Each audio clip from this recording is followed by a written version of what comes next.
Buenas, ¿cómo andan? ¿Todo bien? Hoy vamos a seguir con la clase 4 del curso para final, que tiene que ver con los temas de transporte de proteínas, de tráfico vesicular, ¿sí?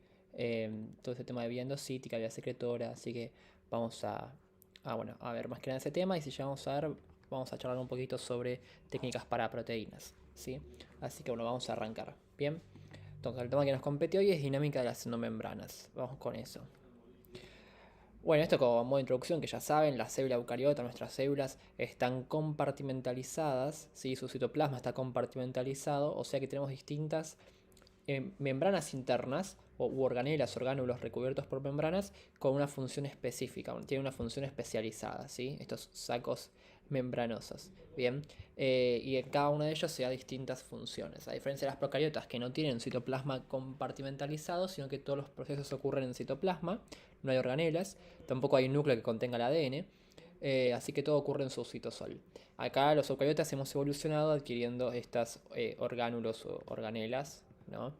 Estas estructuras subcelulares que son membranosas. Bien, este es nuestro sistema de endomembranas. Tenemos la envoltura nuclear que contiene a nuestra información genética, a nuestro ADN, el material genético. Tenemos los retículos endoplásmicos rugosos y lisos. Bien, tenemos el aparato de Golgi, vesículas secretoras, vesículas endocíticas, endosomas y lisosomas. Bien, esto es lo que tenemos en nuestro sistema de endomembranas. Estas son nuestras organelas, ¿sí? Que tienen, eh, como verán, una recubierta membranosa, una bicapa lipídica de fosfolípidos. Y vamos a ver cómo se comunican entre ellas estas organelas que acabamos de nombrar, cómo es la comunicación bidireccional ida y vuelta en el tráfico de sustancias, de moléculas. Bien, como vimos la otra vez en expresión génica, vimos que la traducción, la síntesis de las proteínas comienza siempre en citosol en polirribosomas libres. ¿Se acuerdan que el ARN mensajero cuando ya era maduro y salía del núcleo hacia el citosol, era exportado, iba a ser reconocido por las subunidades del ribosoma que reconocían el capuchón e iban buscando hasta encontrar el codón de inicio, ¿sí? Y ahí empezaba la traducción. Empezaban a leer el código del ARN mensajero de los tripletes, eh, catalizando uniones entre aminoácidos para alargar la cadena de aminoácidos, que es el polipéptido, y en última instancia la proteína cuando madure y se pliegue bien, adquiera su forma final. Bien, entonces esta es la traducción, comienza en citosol en polirribosomas libres, o sea, hay muchos ribosomas que van leyendo al mismo mensajero. Ahora, la traducción puede continuar y terminar también en citosol, en ribosomas libres, o puede continuar esa traducción con los ribosomas anclados, pegados a la membrana del retículo rugoso. Y mientras tanto, la proteína, el polipéptido que se está sintetizando, va a ir ingresando hacia adentro del retículo, al lumen del retículo, o quedar, y quedar flotando soluble, o quedar como transmembrana en la membrana del retículo. O sea que la traducción puede terminar o en el citosol o el retículo rugoso, ¿sí? Entonces, ¿de qué depende que la proteína termine de sintetizarse en citosol o en el retículo? De a dónde tenga que ir a cumplir función. Y eso está ya determinado desde su gen, o sea, en el código de genético para sintetizar esta proteína. Y ya se sabe a dónde va a ir a cumplir función. Ya hay señales en ese código genético y en sus aminoácidos, en la estructura propia de la proteína en general, eh, como pasaportes que le van a decir a dónde tiene que ir esa proteína a cumplir función.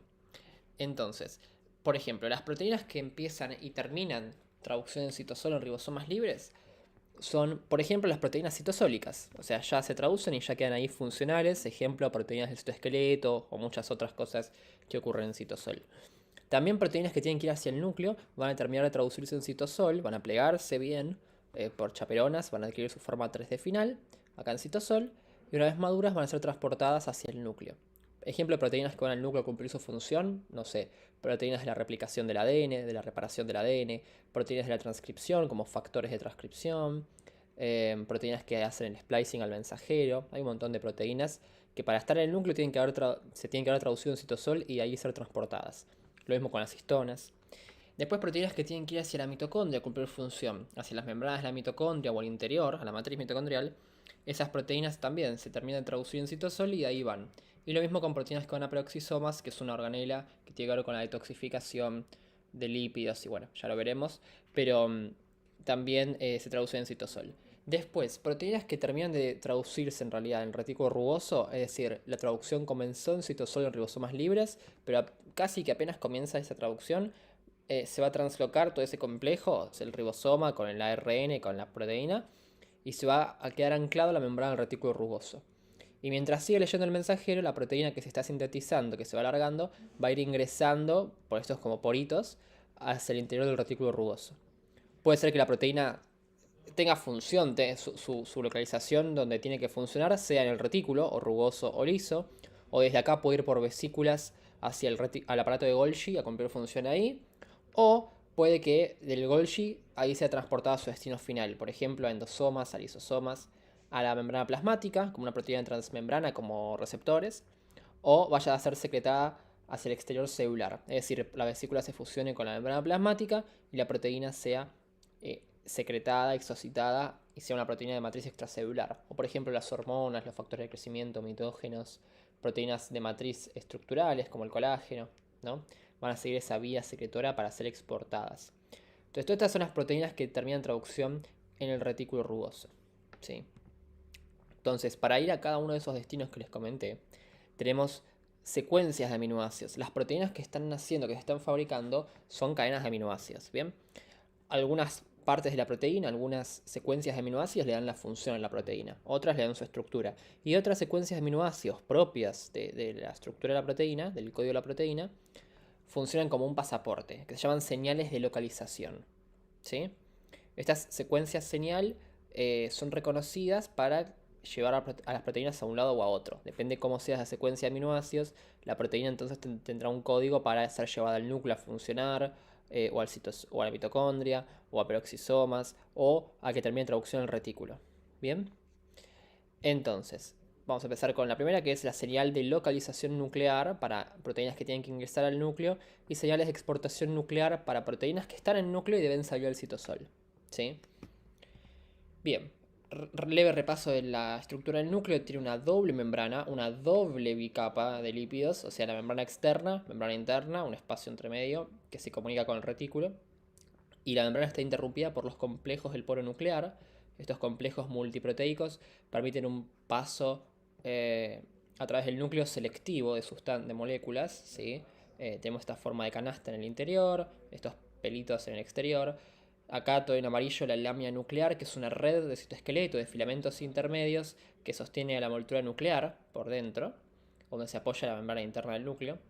Y la cromatina, el ADN, más compacto, la heterocromatina, que es más periférica en el núcleo y se ancla a la lámina nuclear y a la membrana interna del núcleo. Esta es la estructura del núcleo en general, ¿bien?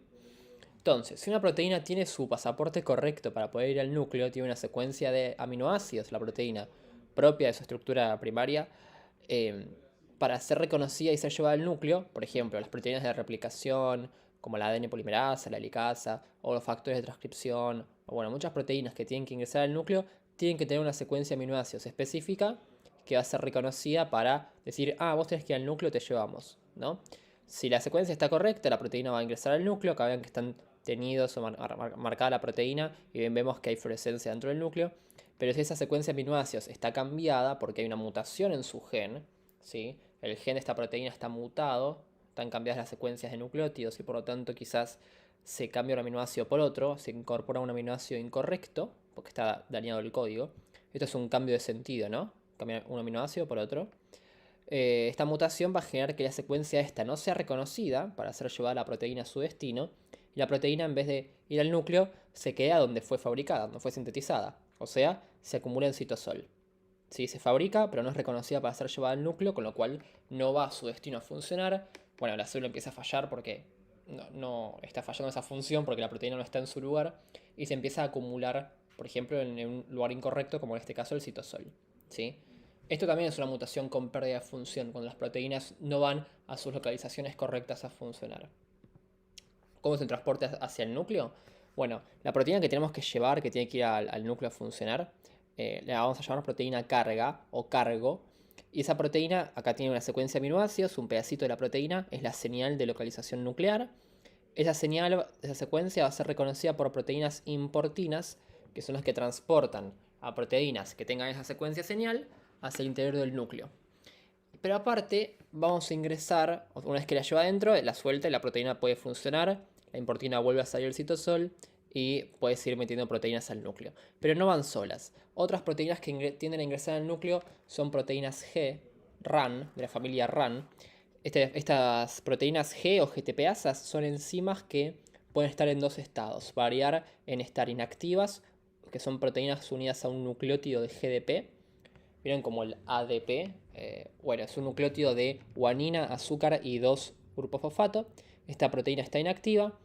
Y RAN con este nucleótido de GDP es una proteína que tiende a ingresar al núcleo. Hay como un gradiente de concentración, tiende a ingresar al núcleo. Y acá en el núcleo se estimula que se le cambie este nucleótido de GDP por otro de GTP. Se cambia un nucleótido por otro. Es como, ¿vieron el ATP, la famosa molécula de ATP, que es con un nucleótido de adenina? Bueno, el GTP es un nucleótido de guanina, azúcar y 3-fosfatos. Como los que se usan para polimerizar el ADN o el ARN en la replicación, la transcripción, como hablamos la otra vez. Nucleótidos trifosfatados, ¿no? Bueno, no importa. Cuestión que la proteína RAN-GDP tiende a ingresar al núcleo. Acá hay otras proteínas que le estimulan cambiarlo el GDP por GTP. ¿Sí? Ahora la proteína G está activa. Bien. Y es reclutada, tiene afinidad, tiende a ser llamada hacia afuera del núcleo, o sea, el citosol. RAN con GTP tiende a salir del núcleo.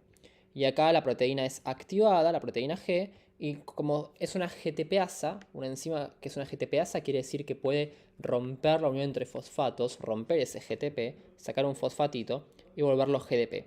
O sea, es una proteína que está activa un rato y después se autoinactiva porque elimina un fosfato. Sí, se autoapaga. Y así hay un ciclo, hay un gradiente de concentración donde RAN con GDP tiende a ingresar al núcleo, ahí es activada, se le cambia un nucleótido y RAN con GTP tiende a salir y es inactivada y así hay un gradiente de concentración. Con lo cual yo les digo a los chicos que lo piensen como un colectivo de ida y un colectivo de vuelta, ¿no? Es decir, la importina junto con la proteína que tiene que llevar, que tiene la secuencia de aminoácidos para ir hacia el núcleo, una proteína de transcripción, de replicación, de reparación, X. La tenemos que llevar hacia el núcleo. La importina la agarra y dice, che, ¿qué colectivo me llevará al núcleo? ¿Quién es mi colectivo de ida? Bueno, RAN con GDP siempre tiende a ingresar al núcleo, con lo cual se aprovechan de ese transporte. Entonces la importina junto con su cargo va unida a RAN GDP hacia dentro del núcleo. ¿Sí? Cuando RAN, esta proteína se le cambia a este nucleótido de GDP por uno con 3-fosfatos, por un GTP, la importina suelta su cargo y la proteína está libre para funcionar. Entonces, como RAN GTP tiende a salir del núcleo, es como el colectivo de vuelta, la importina dice, che, ¿me llevas para afuera? Y la importina con RAN GTP salen al citosol. ¿Sí? De vuelta, cuando esta proteína G rompe un fosfato y en vez de tener GTP tiene GDP de vuelta, o sea, un nucleótido con un fosfato menos, la importina es soltada, puede agarrar otro cargo y volver a llevarlo hacia el interior del núcleo. Y este es el camino cíclico que hay para transportar hacia el núcleo proteínas, ¿sí? Importinas con su cargo y RAN GDP que tiende a ingresar. Y RAN GTP después sale. ¿Qué pasa con proteínas que tienen que salir del núcleo? Hay proteínas que están en el núcleo y tienen que salir al citosol. Se me ocurre pensar, por ejemplo, en las proteínas que forman parte de los ribosomas, ¿no? O sea, están en el núcleo pero tienen que salir al citosol. Y después hay muchos más ejemplos. Entonces, ¿qué pasa? Esa proteína, para tener que salir del núcleo, tiene que tener una secuencia de aminoácidos en su estructura, que es la señal de exportación nuclear, NES. Esa señal de exportación nuclear es reconocida por otra proteína transportadora, que es la exportina. Y la exportina va a reconocer la secuencia señal de la proteína cargo que tiene que llevar y de vuelta. ¿De quién nos aprovechamos? ¿Quién es el colectivo, el bondi de vuelta que nos lleva del núcleo al citosol? ¿Quién tiende a salir del núcleo? RAN con GTP. RAN con un nucleótido de 3-fosfatos con GTP tiende a salir del núcleo. Con lo cual la exportina dice, che, ¿me llevas? Y la exportina unida a RAN GTP tienden a salir del núcleo. Cuando RAN elimina un fosfato, o sea, cataliza la ruptura de un fosfato y en vez de GTP tenemos GDP, RAN GDP, con dos fosfatitos, esa reacción hace que la exportina sea soltada y suelte a su cargo y la proteína esta ya puede funcionar. O sea, estaba en el núcleo, tiene que ir al citosol, ya está suelta para poder funcionar. Y ahora de vuelta, RAN GDP siempre tiende a ingresar al núcleo, con lo cual la exportina también se aprovecha y van juntas, y así la exportina puede seguir sacando proteínas fuera del núcleo al citosol. Pero el camino es el mismo, es decir, tanto la importina como la exportina cuando tienen que ingresar al núcleo van a ingresar con RAN GDP. Y después para salir, ¿quién tiende a salir? RAN GTP. Es lo mismo, ¿sí? Para agregar también un poco más de complejidad, estas proteínas no van flotando, la importina con el cargo para ir al núcleo no son proteínas que van flotando solubles, sino que son transportadas por proteínas motoras que van caminando por el citoesqueleto de microtúbulos, ¿sí? que está cercano al núcleo, desde donde nacen los microtúbulos, el centrosoma. No importa, pero se encarga de un transporte más central en la célula. Y ese transporte desde la periferia de la célula hacia el centro o hacia el núcleo lo hacen proteínas motoras que se llaman dineínas. Estas proteínas que van como caminando por microtúbulos, como si fueran carriles, rieles, van a agarrar a la importina y a la proteína que tienen que llevar al cargo, la van a acercar al núcleo. O sea que no van flotando. Son transportadas por proteínas motoras que se desplazan por microtúbulos. ¿Sí? Por ejemplo, el factor de transcripción son llevados por importinas, porque tienen la secuencia señal de importación nuclear. Y las dineínas caminan por microtúbulos llevándolas. ¿Sí? Para las mitocondrias, esto bueno, no es tan relevante, pero se los cuento rápido. Hay otra señal de aminoácidos, que es la señal de importación mitocondrial, otra secuencia específica de aminoácidos. Esas proteínas que se tradujeron en citosol y tienen que ir a la mitocondria a funcionar, tienen esa secuencia de aminoácidos, estaba codificada en su gen. Es reconocida por chaperonas. Vieron que las chaperonas eran proteínas que ayudan a plegar a las proteínas recién fabricadas o corrigen mal plegamientos o se encargan de moldear la forma de las proteínas. En este caso, las chaperonas citosólicas van a mantener desplegada la proteína recién fabricada, esta proteína mitocondrial, la mantienen desplegada como un fideo estirada en el citosol, porque la reconocieron la secuencia señal, y la van a llevar desplegada para que pueda ingresar por los poros que hay en la mitocondria. Al igual que el núcleo, la mitocondria tiene poros en su membrana. Tengo membrana externa, membrana interna, espacio intermembrana y la matriz. Esas dos membranas tienen unos poros, unos complejos multiproteicos que son como unos poros selectivos, que se llaman translocones, estos poros, estos agujeros que hay en las membranas. El translocón externo se llama TOM y el translocón interno TIM, que son las siglas en inglés. Entonces, la proteína mitocondrial que tiene la secuencia para ir a la mitocondria, la secuencia de aminoácidos, es reconocida por chaperonas, la mantienen desplegada, va a pasar por los translocones TOM y TIM, va a soltarse en la matriz mitocondrial y en la mitocondria hay chaperonas mitocondriales que van a plegar bien a esta proteína recién sintetizada para que quede su forma final y ya pueda funcionar. Esto para proteínas que cumplen función en la matriz mitocondrial, que hay un montón, por ejemplo las del ciclo de Krebs. Después tenemos proteínas que tienen que ir a la membrana mitocondrial interna. Y acá hay proteínas que vienen del citosol, que se tradujeron en citosol, estaban codificadas por genes del núcleo. Se traducen en citosol, son transportadas por chaperonas, pasan por el translocón externo, por el interno no, y quedan proteínas ancladas a la membrana interna de la mitocondria. Pero ojo, porque también vimos en herencia no clásica que las proteínas de membrana interna, algunas poquitas, 13 proteínas, pueden ser fabricadas por la propia mitocondria o están codificadas por el propio genoma mitocondrial. Ese ADN mitocondrial se transcribe, se traduce por ribosomas mitocondriales en la matriz mitocondrial, se traduce la proteína y de ahí va a la membrana interna. Vieron que en la membrana interna están los complejos respiratorios que forman parte de la respiración celular. Esos complejos están hechos de miles de proteínas, la gran mayoría vienen de genes nucleares, que se traducen en citosol y vienen por este transporte que les conté, y algunas poquitas, 13, se traducen en la matriz mitocondrial, ¿sí? Así que hay un doble origen, digamos, de las proteínas de membrana interna. Algunas son traducidas en citosol en ribosomas libres, y pasan por el TOM y llegan a la membrana interna, y otras son traducidas por el propio genoma mitocondrial en la matriz mitocondrial, ¿sí? También hay proteínas de membrana externa, donde la proteína citosólica que se tradujo en citosol, digamos, no pasa por los translocones hacia el interior de la mitocondria, sino que ya queda anclada a la membrana externa mitocondrial y se pliega ahí para adquirir su forma. Otras proteínas van a pasar por el translocón externo, pero no por el interno, o sea, no van a atravesar esta membrana de la mitocondria, porque son proteínas que funcionan en el espacio intermembrana, entonces se van a plegar bien ahí. O sea que digo, hay proteínas que vienen del citosol, que se traducen en citosol en ribosomas libres, codificadas por genes del núcleo. Proteínas que tienen que ir a funcionar a la mitocondria. Puede ser que sea una proteína de membrana externa, una proteína de espacio intermembrana, que sea una proteína de membrana interna o una proteína de matriz mitocondrial. Sí, hay distintos destinos dentro de la mitocondria, eso quiero decir. Y las proteínas que codifica el ADN mitocondrial solamente pueden ir a parar a la membrana mitocondrial interna, no a otros destinos. Bien, ¿qué pasa con los retículos rugosos? El retículo rugoso, o los retículos endoplasmáticos, son estos conjuntos de sacos, bolsitas aplanadas, parecido al Golgi, y de tubos. Básicamente son organelas membranosas que el retículo se va a continuar con la membrana nuclear, con la envoltura del núcleo. Ven que tengo membrana interna, externa, el espacio entre medio, y se continúa con el interior, con el lumen del retículo, ¿no? Y se llama retículo rugoso porque tiene los ribosomas pegados, anclados a su membrana. Y estos ribosomas van a sintetizar proteínas, con lo cual, y van a quedar adentro del retículo. Con lo cual, el retículo rugoso, su función principal es la de síntesis y modificación, maduración de proteínas. El retículo liso se llama así porque no tiene ribosomas pegados a su membrana, entonces no se encarga de fabricar proteínas, sino principalmente de sintetizar lípidos, los fosfolípidos para la membrana plasmática, para las membranas de las organelas, ¿sí? Colesterol para las membranas, fabrica enzimas que derivan del colesterol, hormonas que derivan del colesterol, hormonas esteroideas, bueno, y tiene que ver con el metabolismo de los lípidos, bien, entre otras funciones.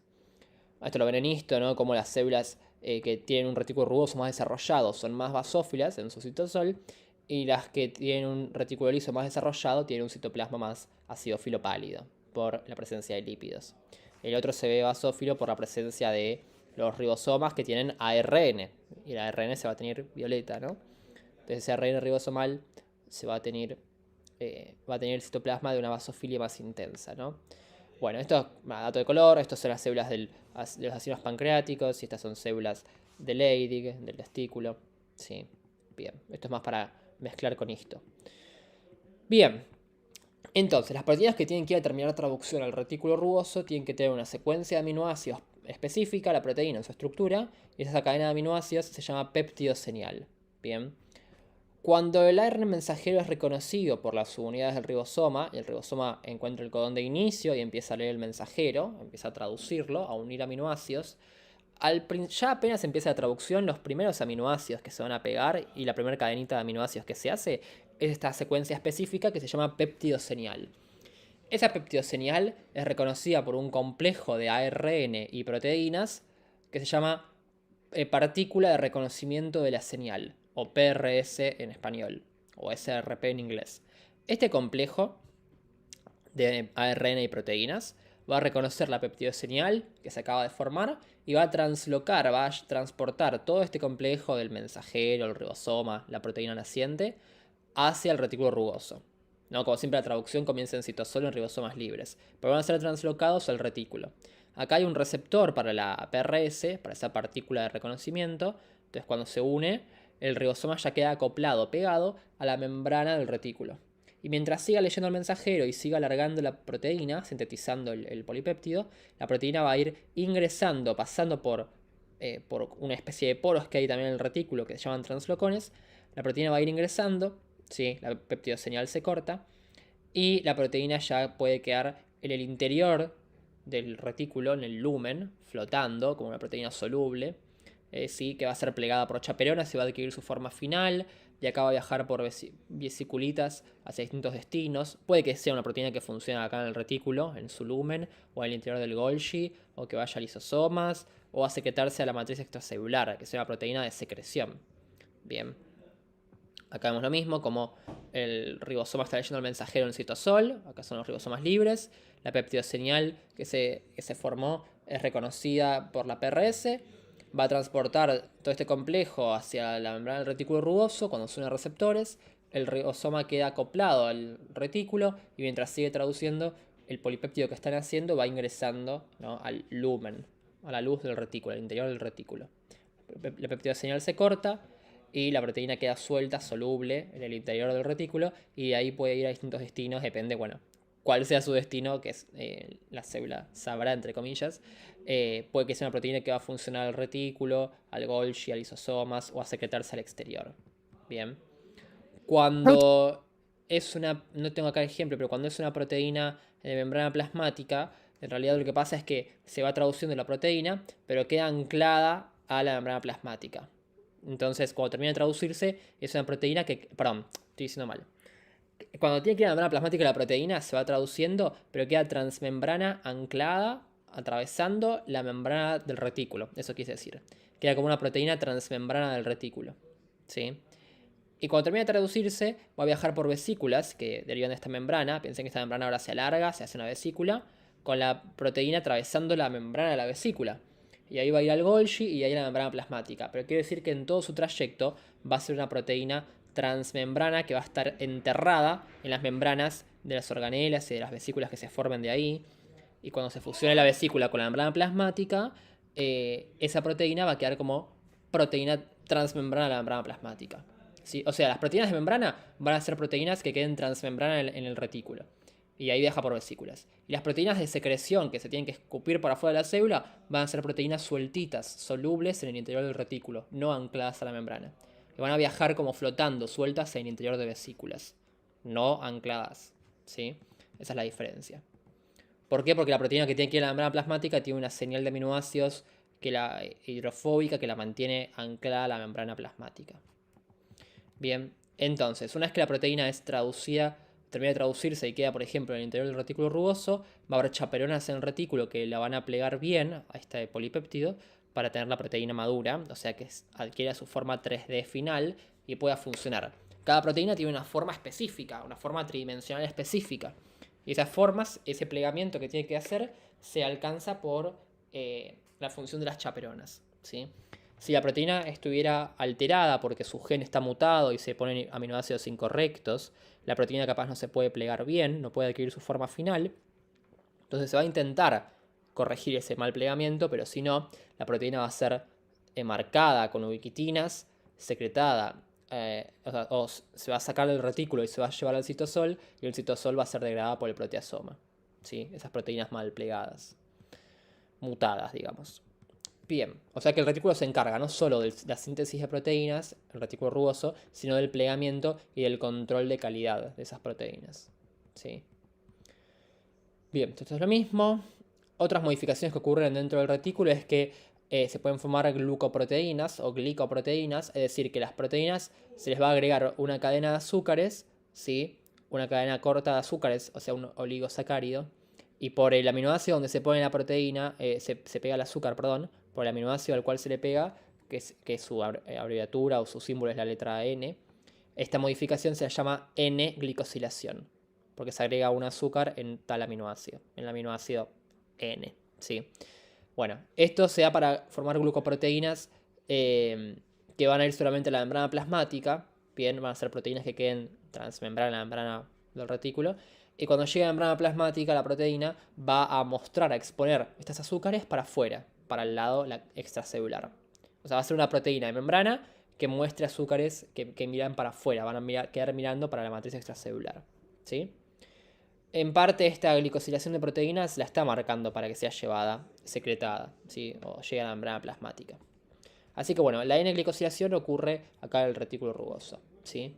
También hay otras uniones o agregados de azúcares, pero bueno, tanto eso no nos interesa. En general son todos para marcar proteínas a que lleguen a la membrana plasmática. Bien, una vez que pasa eso, ya sea una proteína que quedó soltita dentro del retículo o anclada a la membrana del retículo, para ir a la membrana plasmática, van a formarse vesiculitas, va a haber protrusiones en la membrana del retículo rugoso y se van a formar vesículas. Estas vesículas van a viajar del retículo hacia el aparato de Golgi. ¿Sí?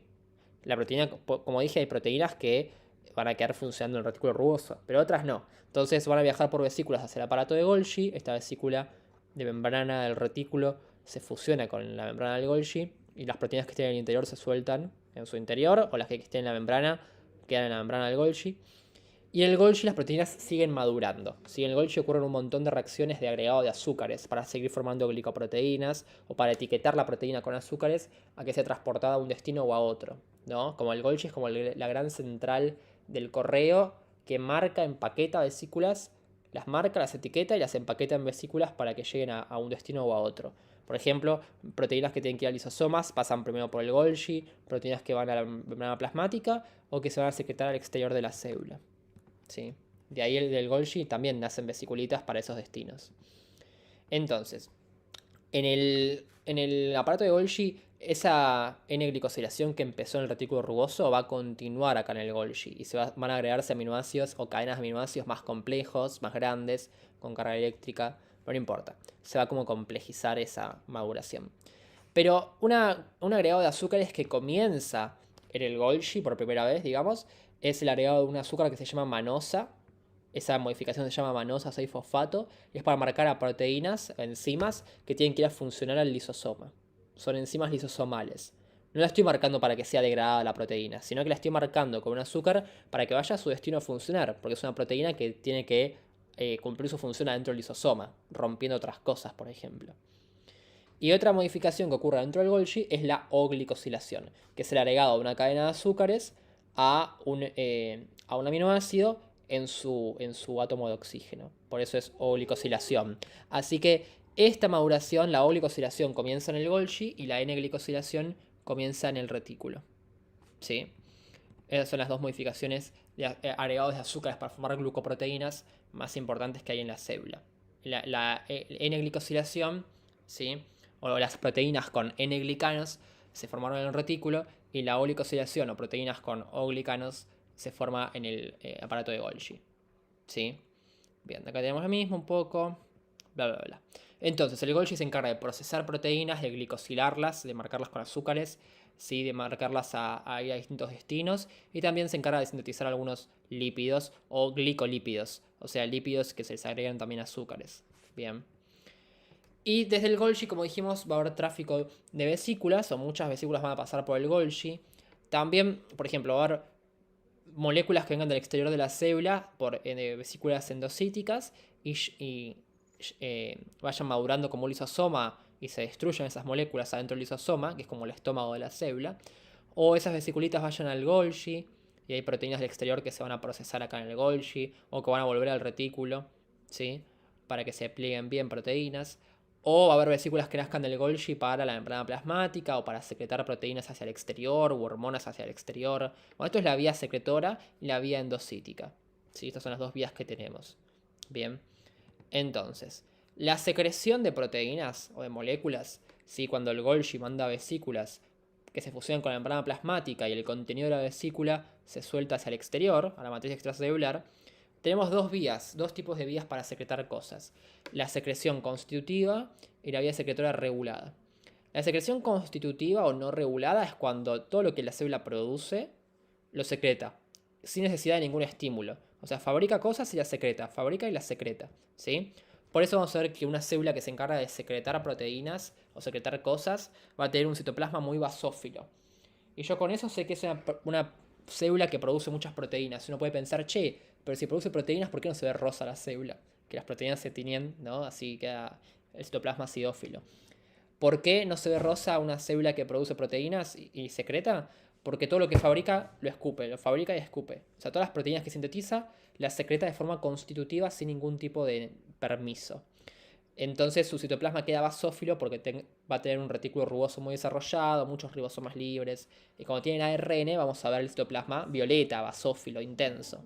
Entonces esto es una secreción constitutiva. Todo lo sintetizado va a secretarse al exterior. En cambio, las células que tienen secreción regulada producen proteínas para secretarlas al exterior, pero solo van a ser liberadas cuando llegue una señal, que se una a un receptor. Por ejemplo, una hormona, un neurotransmisor, ¿sí? Entonces, solo ante la llegada de una hormona, ese contenido se va a liberar. Si no, queda en vesículas de almacenamiento. Entonces, como ahora sí, la célula está almacenando proteínas hasta que le den el permiso, hasta que llegue la señal que le permita secretar, sí vamos a ver un citoplasma acidófilo intenso. O sea, porque hay muchas proteínas, vamos a tener una célula más rosita. Porque no secreta el contenido hasta que llegue una señal. Así que bueno, secreción constitutiva o no regulada y secreción regulada. Bien, estas dos vías de secreción tenemos. Entonces, el paso a paso de una proteína para ser secretada al exterior, por ejemplo, hormonas, factores de crecimiento, mitógenos, o proteínas de matriz como colágeno y otras, estructurales me refiero, el paso a paso sería que la proteína comienza traducción en ribosomas libres del citosol, ¿sí? De ahí termina traducción en el retículo rugoso, donde van a ser correctamente plegadas y maduradas. Del retículo viaja por vesículas hacia el aparato de Golgi, donde sigue esa maduración o procesamiento o glicosilación es capaz. Y el Golgi viaja por vesículas que se fusionan con la membrana plasmática y el contenido se suelta al exterior. Eso es el paso a paso de la vía secretora. O lo mismo para proteínas que van a la membrana plasmática, pero en vez de estar adentro de la vesícula y cuando se da la fusión soltarse para afuera, van a estar en la membrana de la vesícula transmembrana, enterradas, y cuando la vesícula se fusione con la membrana plasmática, la proteína queda atravesando la membrana plasmática, ¿no? Así que esto es para proteínas tanto de secreción como proteínas de membrana, como receptores y bla, bla, bla. Entonces, bueno, acá nada, podemos estudiar proteínas que se las edita genéticamente para pegarle una proteína fluorescente. ¿Sí? Es decir, se produce una proteína de interés pegada a una proteína fluorescente, entonces yo veo la ubicación de la proteína. ¿Sí? Por ejemplo, acá en la membrana, ¿sí? O bueno, en distintos destinos. Y ahí puedo estudiar qué pasa cuando hay mutaciones, si la proteína va a su destino correcto o incorrecto, bueno, bla, bla. Cuestión, algo que no dijimos son las funciones del retículo endoplasmático liso, que se va a encargar principalmente de toxificar compuestos liposolubles o hidrofóbicos, que no son solubles en agua.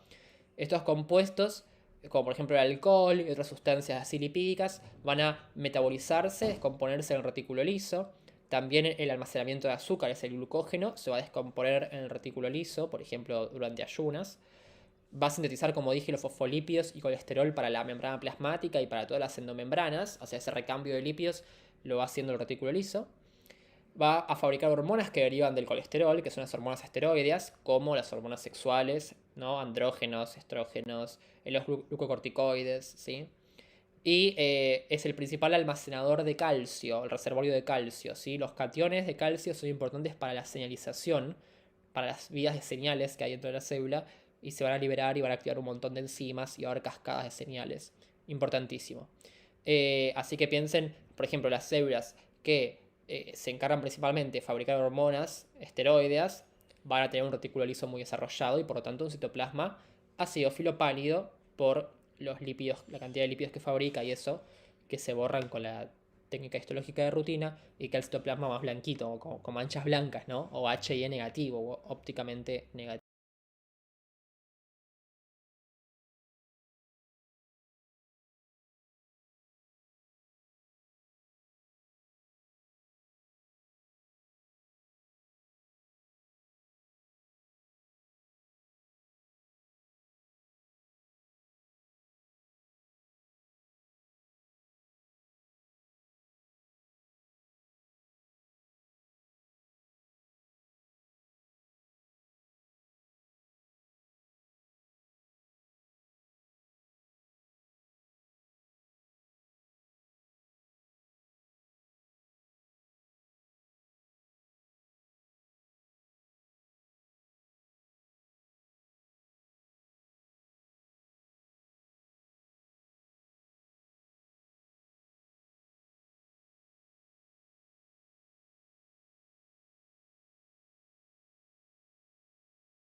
Bien, me fui un poco por las ramas, ¿no? En la endocitosis, como dijimos, es la entrada de material extracelular, ¿sí? Que pueden ser pequeñas moléculas, esto es la pinocitosis, pequeñas moléculas, ¿sí? Que entran, la membrana plasmática se invagina y forma vesículas, y la fagocitosis es la entrada de partículas grandes como de células completas como una bacteria, que es una célula procariota. Las células inmunes generan protusiones de membrana, como estos bracitos, que son los pseudópodos, para envolver la bacteria y la van a envolver en una gran vesícula gigante y después la van a destruir, porque se fusiona con lisosomas y se destruye la bacteria. Bueno, acá tenemos dos tipos de endocitosis de partículas grandes y pequeñas. Y también podemos clasificar la endocitosis, lo mismo que dijimos con la vía secretora, en si las pequeñas moléculas se acercan a la membrana plasmática y la membrana ya se invagina y mete las cosas adentro, o sea, sin ningún tipo de permiso o señal. Esta es una entrada no selectiva, ¿sí? O de fase fluida se llama. Y después tenemos la endocitosis mediada por receptor, donde la molécula que quiera ingresar a la célula solo va a ingresar si la célula tiene en su membrana, en su superficie, receptores. Por ejemplo, las partículas de LDL, ¿no? Las lipoproteínas que tienen colesterol. Esas partículas van a ingresar a la célula porque hay receptores en la membrana plasmática. Cuando esa partícula de LDL se une al receptor, solamente en ese momento, solamente no, pero digo, en ese momento se van a formar vesículas endocíticas y la partícula va a ingresar. Pero no puede ingresar sin unirse al receptor. Eso es importante. Bien. Esa endocitosis mediada por receptor está regulada en parte por un revestimiento de proteínas que hay en la parte de adentro de la célula. Esto que está acá sería el interior de la célula, el citosol, y lo que está acá en gris, el exterior celular, la matriz extracelular. Acá hay moléculas que quieren ingresar a la célula, pongámosle, acá hay receptores en la membrana plasmática en la superficie, específicos para esas moléculas, y estos receptores, hay muchos receptores en zonas de la membrana plasmática que están como invaginadas, que hay como unos hoyos, como unas depresiones de la membrana plasmática. Se llaman depresiones u hoyos revestidos de clatrina. La clatrina son como proteínas que están recubriendo la membrana plasmática por dentro, en la cara citosólica, estas verdes. Están recubriendo por dentro. ¿Sí? Si las viéramos después, el recubrimiento que hacen alrededor de toda la vesícula es como en forma de canasta o como un panal, ¿no? ¿Lo ven acá? Todas estas proteínas es una cubierta que está envolviendo una vesícula que está dentro. Una vesícula de membrana con fosfolípidos, ¿no? Pero alrededor tiene una recubierta de proteínas en forma de canasta. Esta es la clatrina. ¿Qué hace la clatrina? Lo que hace la clatrina es promover que la membrana plasmática se invagine y que se forme una vesícula. O sea, promueven la formación de vesículas o la gemación vesicular, se dice, y ayudan a seleccionar qué es lo que se va a llevar adentro de la vesícula. Ayudan a seleccionar el cargo, se dice, la carga que se va a llevar adentro de la vesícula. Entonces, cuando estas moléculas se unen a sus receptores específicos, la clatrina empieza a promover que se vaya invaginando la membrana plasmática, que se vaya formando la vesiculita, ¿sí? Y la vesícula se va formando con esta recubierta de proteínas que se van polimerizando y haciendo todo un recubrimiento alrededor. ¿Sí? Y por último hay una proteína en forma de anillo que va a estrangular y cortar la membrana plasmática acá, que es la dinamina. Y corta y se forma la vesícula sueltita, la vesícula endocítica, con un revestimiento proteico de clatrina. Ese revestimiento después se va y la vesícula desnuda, que tiene lípidos de la membrana plasmática, receptores y las moleculitas que están unidas, esa vesícula va a seguir su destino y va a continuar, digamos, la vía endocítica. Acá vemos lo mismo, ven como todo esto que está acá, más oscurito, sería la clatrina. Acá hay moléculas que quieren ingresar, acá habría receptores. Entonces, estos son zonas de la membrana plasmática como invaginadas, depresiones u hoyos. Cuando las moléculas se unen receptores, se va formando invaginaciones de membrana plasmática, gracias a la clatrina. Y después se forma esta vesiculita con una recubierta proteica de clatrina. Acá este tallito hay que cortarlo, estrangularlo por una proteína en forma de anillo que se llama dinamina. Corta y queda la vesícula sueltita con el recubrimiento de clatrina alrededor de la membrana. Sí. Bien. Acá vemos también un poco cómo se forma en un video. Acá los monómeros de clatrina, la unidad básica, digamos, se va a ir juntando, se van a ir polimerizando para formar esta recubierta en forma de canasta. Ven cómo se van uniendo, van promoviendo que se invagine la membrana plasmática o que protuya, digamos, para hacer estas vesiculitas. Bien, permiten la gemación vesicular. van ingresando contenido también dentro de la vesícula. Y estas clatrinas, aparte de ayudar a que se forme la vesícula, a que se vaya naciendo esa vesícula, ayudan a seleccionar qué se lleva adentro. Ahora se va a cortar ese pedazo que falta, se va a estrangular y queda la vesícula sueltita con ese recubrimiento proteico verde de clatrina. Después de ese recubrimiento también se va a ir, ¿sí? Se va a desarmar y va a quedar la vesícula desnuda.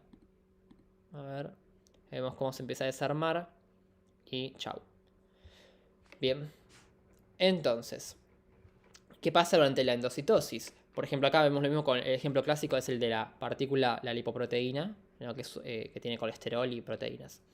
Bien, esta partícula se va a unir a receptores que es la membrana plasmática en zonas deprimidas, en depresiones o en hoyos revestidos de clatrina. Hay clatrina por dentro, unida a la membrana plasmática en la cara citosólica. Cuando la partícula, la LDL, la lipoproteína, se une a su receptor, se van formando vesiculitas endocíticas revestidas de clatrina. Esas vesiculitas, después el recubrimiento de clatrina se desnuda. Esas vesículas se van fusionando, muchas vesículas chiquititas, para formar una luz más grande y una gran vesiculota, una gran organela, que es el endosoma temprano.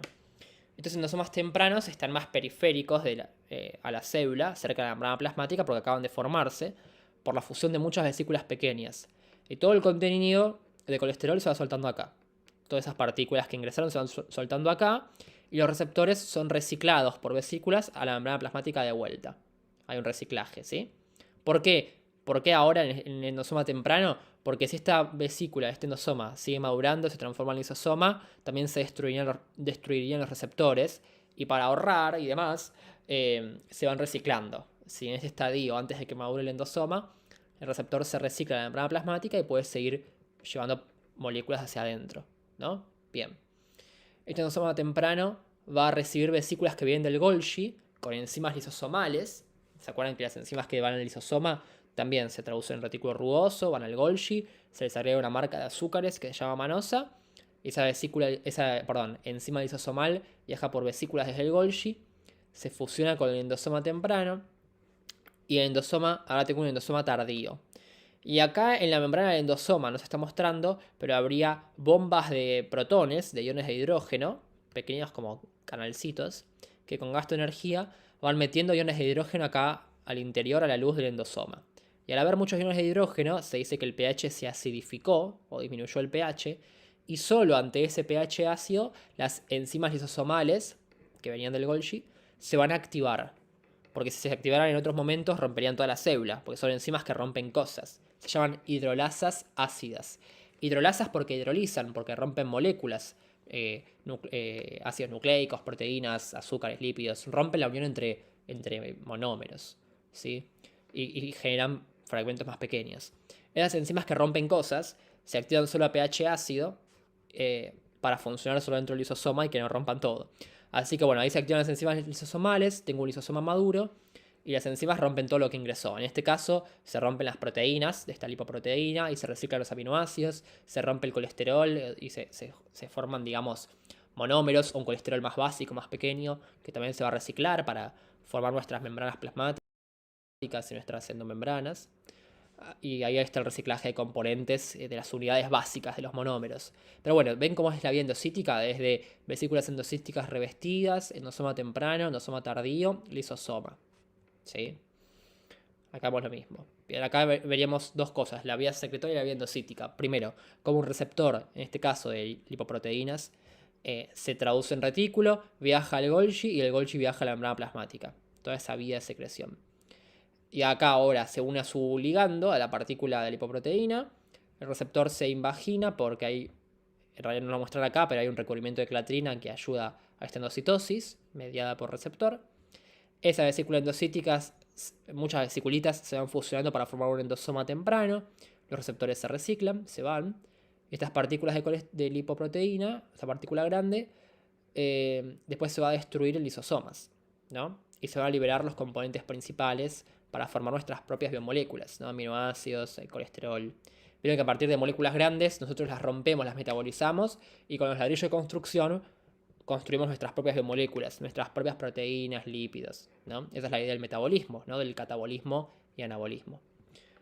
Bien, pero la clatrina no es la única recubierta de proteínas. Hay otros recubrimientos proteicos en las vesículas, que son las proteínas de cubierta 1 y 2, o COP1 y COP2 en inglés, que se llaman coatámeros a esos recubrimientos proteicos. Entonces, lo mismo que vimos con la clatrina, ¿sí? Son esas proteínas de cubierta que hacen como una canasta, una forma de canasta, esta red de proteínas, esta malla, va a recubrir una membrana de una organela, van a promover que se formen vesículas, que haya una protrusión y formación de vesículas, ayudan a la gemación vesicular y ayudan a seleccionar lo que se va a llevar dentro de la vesícula, a los cargos que se tienen que transportar.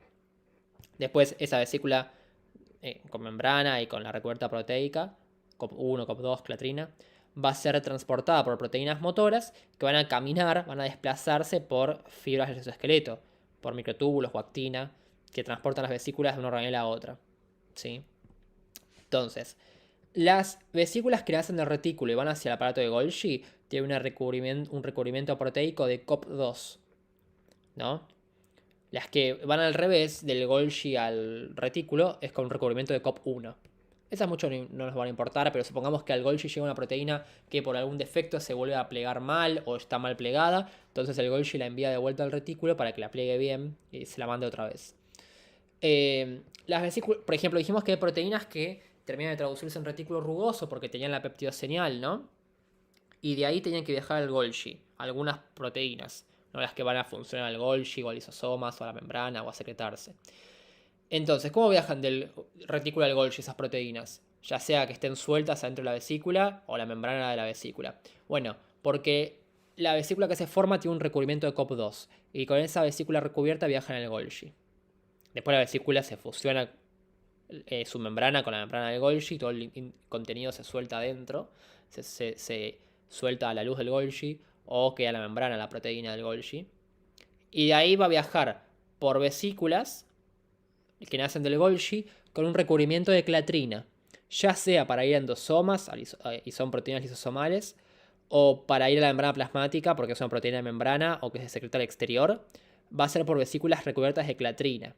Es decir, que la clatrina no solo participa en la endocitosis, en formar vesículas endocíticas, sino que las vesículas que van del Golgi a la membrana, en la vía secretora, también tienen un recubrimiento de clatrina. O sea que la clatrina participa o está en vesículas para la comunicación bidireccional, ida y vuelta, entre el Golgi, la membrana plasmática y los endosomas o lisosomas. ¿Sí? Entonces acá se los voy a mostrar escrito.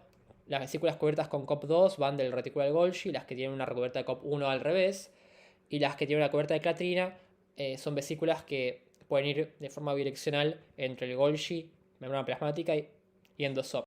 Pueden ir al revés, y las que tienen una cubierta de clatrina, el Golgi, las que acá se los voy a mostrar escrito. Las vesículas cubiertas con COP2 van del retículo al Golgi, las que tienen una recubierta de COP1 al revés, y las que tienen una cubierta de clatrina son vesículas que pueden ir de forma bidireccional entre el Golgi, membrana plasmática y endosomas. Ahora, vimos por qué se forma la vesícula, ¿no? ¿Por qué de una organela nace una vesícula? Porque hay un recubrimiento proteico que promueve eso. Pero ahora, ¿cómo sabe la vesícula a dónde ir? O sea, ¿de dónde a dónde ir? Tiene que haber proteínas que le ayuden a direccionarla, que le den especificidad al tráfico vesicular, que le digan a la vesícula a dónde ir.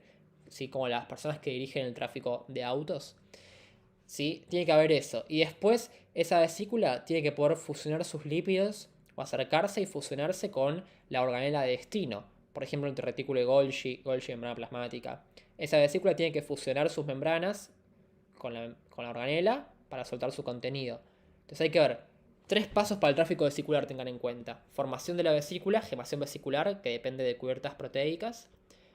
Direccionamiento de la vesícula, se dirige a un destino y se fusiona la vesícula con el destino.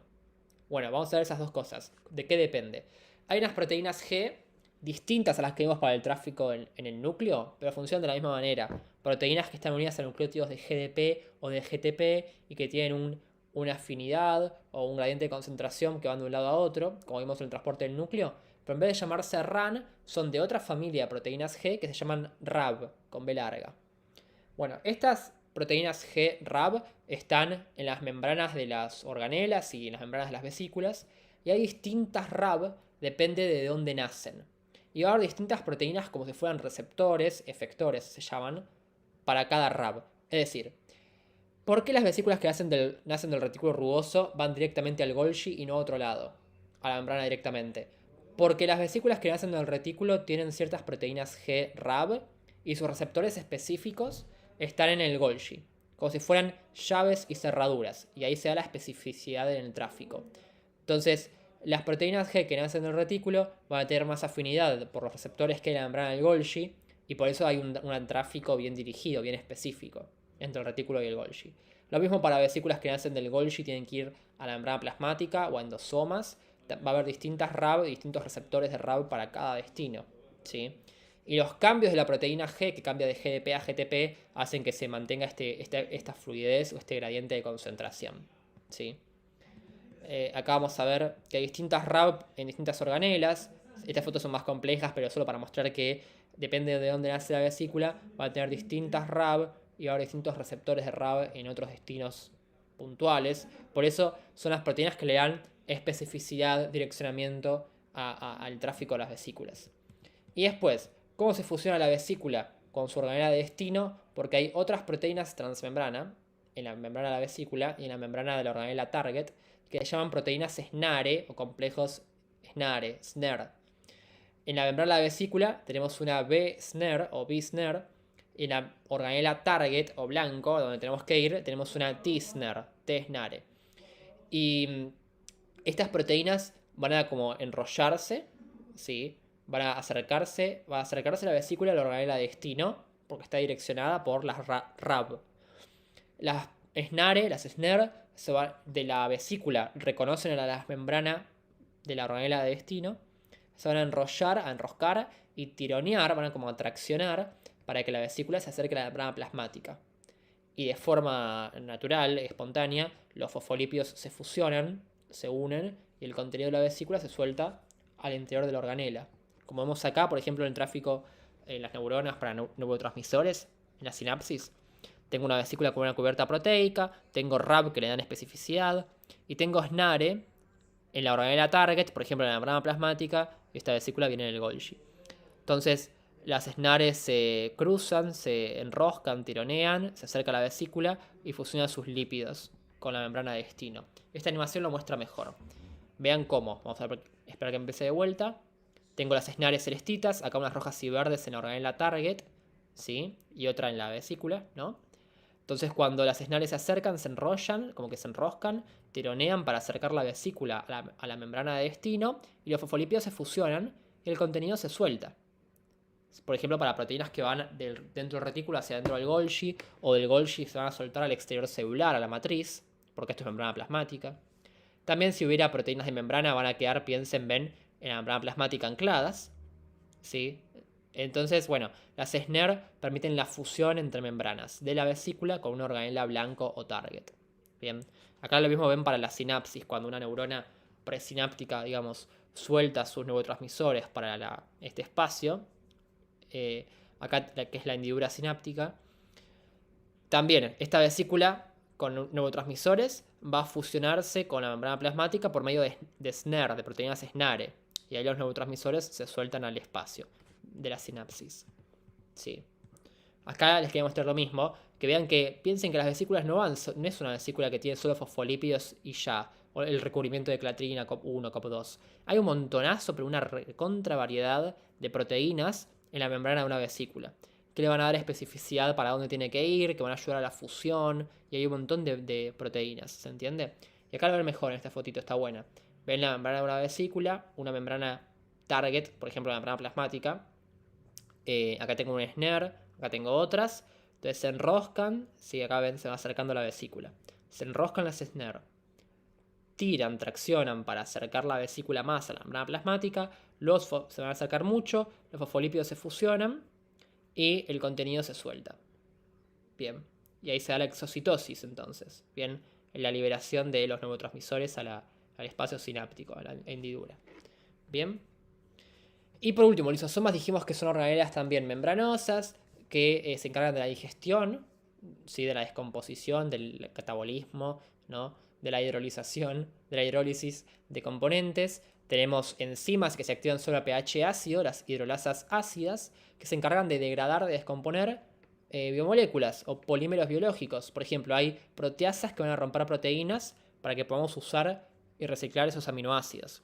Va a haber glicosidasas que rompen azúcares, lipasas que rompen lípidos, nucleasas que rompen ácidos nucleicos y usamos los nucleótidos. Entonces van a descomponer las biomoléculas grandes que consumimos con la dieta o que vienen ahí del exterior celular.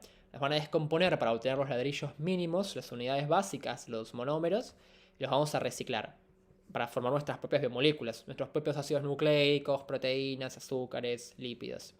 Y acá vemos en el lisosoma que hay bombas de protones que con gasto de energía, con gasto de ATP, ingresan iones de hidrógeno, protones, y ese ingreso de iones hace que el pH sea ácido. Y ese pH ácido activa las enzimas lisosomales y esas rompen cualquier cosa que haya entrado, básicamente. Recuerden que para las proteínas lisosomales van a terminar traducción en retículo rugoso porque tenían péptido señal, van a plegarse bien ahí adentro, van a ser transportadas hacia el Golgi, con una vesícula cubierta con COP2, ahora que lo saben. Dentro del Golgi se les agrega un azúcar, una marca de azúcares que es la manosa 6-fosfato, y esa enzima está marcada para ir a lisosomas entonces.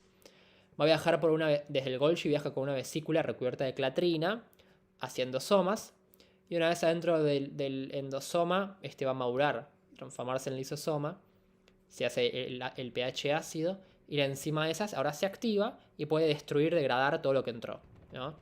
Si estuviera activo en otro momento, rompería toda la célula, pero solo se activa acá adentro por el pH ácido. Esos son los pasos de maduración de un lisosoma, ¿se acuerdan? Se forman vesículas endocíticas por una recubierta de clatrina que ayuda a la endocitosis acá en la membrana plasmática. Se forman vesículas endocíticas que se van fusionando para formar el endosoma temprano. Recibe vesículas del Golgi con enzimas lisosomales, bien marcadas con manosa. Se transforma en endosoma tardío. Va ingresando iones de hidrógeno por las bombas para acidificar el pH. Madura como un lisosoma y ahora que se activan las enzimas hidrolasas ácidas van a digerir, a descomponer lo que haya ingresado por endocitosis desde afuera. Y van a romper todo y se van a reciclar los componentes. Así se va formando un lisosoma, ¿no? Vesículas endocíticas, endosoma temprano, endosoma tardío, lisosoma. Y todas estas vesículas y las que vienen del Golgi tienen un recubrimiento de clatrina cuando se forman. Eso es importante. Esto muestra lo mismo. Entonces, resumen, vimos vía secretora para proteínas que van a la membrana plasmática o a secretarse al exterior, ¿no? Que son proteínas que se empiezan a traducir en citosol, se terminan de traducir en retículo porque tienen péptido señal, van a plegarse por chaperonas y pueden glicosilarse, viajan por vesículas recubiertas de COP2 al Golgi. En el Golgi se siguen procesando por agregado de azúcares. Por ejemplo, algunas van a ser marcadas con manosa para ir al lisosoma, al endosoma, con una vesícula recubierta de clatrina. Otras van a ser marcadas con azúcares para ir a la membrana plasmática o a secretarse, cuando tienen una glicosilación. Van por vesículas también recubiertas de clatrina y llegan a la membrana plasmática. Y en la endocitosis hay proteínas o moléculas que ingresan sin necesidad de un receptor, otras sí con receptores, donde la clatrina permite la formación de la vesícula endocítica, se fusionan varias para formar el endosoma temprano. Algunas vesículas van a reciclarse de vuelta a la membrana plasmática, por ejemplo, con receptores. Este endosoma temprano recibe vesículas del Golgi con enzimas lisosomales para hacer un endosoma tardío. Va a madurar acidificando su pH y tenga un lisosoma. Todo el tráfico, la formación de vesículas depende de las cubiertas COP1, clatrina, como estamos charlando. La dirección de esa vesícula hacia dónde tiene que ir es por las proteínas RAB, GTPasas RAB, que hay en las membranas de las vesículas. Y la fusión entre la vesícula y la organela de destino, todas las fusiones que hay en todos los momentos, es por complejos SNER o SNARE. ¿Sí? Eso se mantiene en todos lados. Y por último, para ir cortando y no hacerla muy larga y no dormirlos, no solo podemos llegar a tener lisosomas por endocitosis, también por fagocitosis, que es cuando se incorpora una molécula grande como una bacteria por una célula inmune. Entonces se forma una gran vesícula, un fagosoma, se fusiona con lisosomas y toda esta bacteria va a ser destruida, ¿sí? Acá adentro, digerida al lisosoma. Y después tenemos la degradación de componentes propios, por ejemplo, de organelas obsoletas, disfuncionales, así como mitocondrias que ya no funcionan bien. Entonces, si se quedan ahí las mitocondrias fallando, pueden hacer que la célula muera. Así que hay que degradar y hay que hacer un recambio de componentes u organelas viejas, o de proteínas que se pliegan mal, etc. Entonces va a haber vesículas que se formen para envolver estos componentes propios que queremos degradar, son los autofagosomas. Se van a fusionar con lisosomas y van a destruir esos componentes obsoletos, como mitocondrias y otras cosas. Esta es la vía de la autofagia, para degradar componentes propios y hacer un recambio de nuestras propias moléculas. ¿Sí?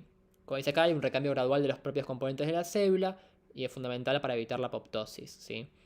Entonces, tenemos la macroautofagia para degradar cosas grandes como organelas completas como mitocondrias, microautofagia para degradar cosas chiquititas y autofagia para degradar proteínas mal plegadas. ¿Sí? Pero todo esto ya es mucho detalle molecular, no importa, no tienen que saberlo. Sin entender más o menos qué es la autofagia y bla, bla, bla. Y hemos visto ejemplos de la mitofagia, que es para degradar mitocondrias, ya sea que estén falladas o que estén mutadas, como vimos en genética, o normalmente durante la fecundación, que se degradan las mitocondrias paternas, por mitofagia, que es un tipo de autofagia, ¿no? Nacen vesículas del retículo rugoso que envuelven la mitocondria, se fusionan con lisosomas y se descompone, se destruye por las enzimas hidrolíticas ácidas que hay en el lisosoma, ¿no? Que vienen desde el Golgi. Y ahí terminaría la autofagia. Bien, bueno, espero que se haya más o menos entendido, se haya gustado y servido. Lo que nos queda por charlar, que capaz lo charlamos más a detalle en una clase sincrónica por Meet si quieren, es el tema de técnicas para detectar proteínas que se detectan con anticuerpos específicos marcados con fluorescencia.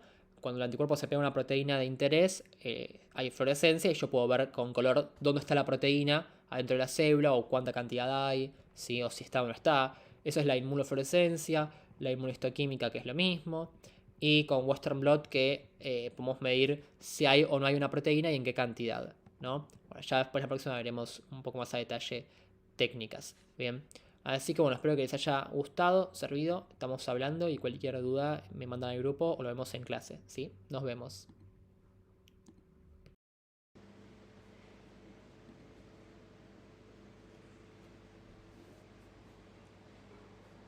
Buenas, ¿cómo andan? ¿Todo bien? Vamos a seguir con la clase que sigue el curso, que es la clase 4 de genética, que corresponde al tema de técnicas para la detección del diagnóstico de anomalías cromosómicas, ¿sí? Así que vamos a seguir con eso. En la próxima clase de genética vamos a ver ya más a detalle anomalías cromosómicas, las causas, los cariotipos y demás. Vamos a ver un poco las técnicas con las que tienen que diagnosticarlas, para qué sirve cada una, para cuál no. Vamos a ver que es un tema bastante tomado en todas las fechas de final a desarrollar, se ha evaluado con qué técnica se detecta este cariotipo, siempre lo preguntan, ¿no? Y para rondines también, si es que hubiera, y orales también. Así que es un tema importante.